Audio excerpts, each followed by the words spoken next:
पहलगाम नरसंहार के बाद सारे देश की निगाहें प्रधानमंत्री नरेंद्र मोदी की तरफ देख रही हैं।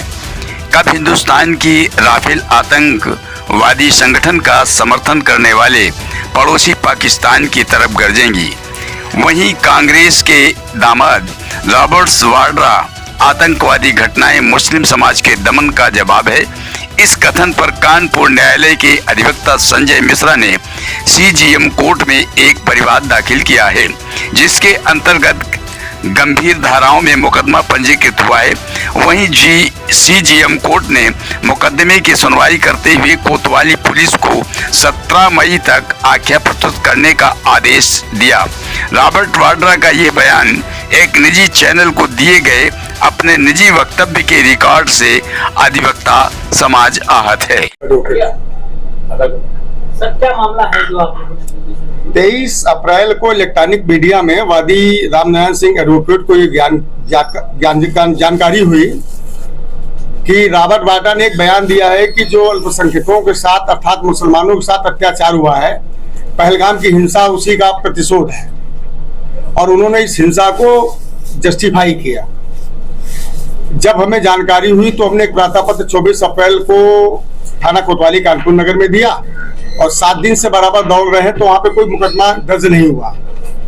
विवश होकर के आज 173(4) बीएनएसएस के अंतर्गत सीजीएम कानपुर नगर के यहाँ ये प्रार्थना पत्र प्रस्तुत किया गया।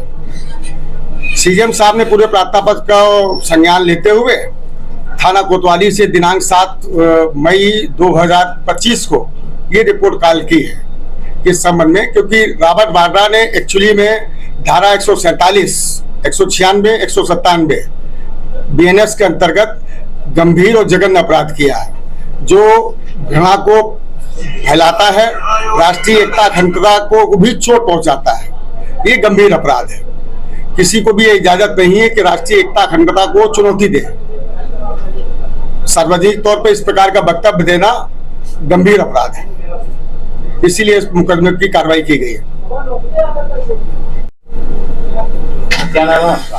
रामनारायण सिंह। क्या मामला है सर जो आपने एप्लीकेशन किया है? हमने पहले एप्लीकेशन की थी कि जो रॉबर्ट वाड्रा ने जो आतंकवादी हमला हुआ है उसके खिलाफ उन्होंने ये कहा था कि ये जो मुसलमानों के ऊपर जो अत्याचार हो रहा है ये उसी का परिणाम है।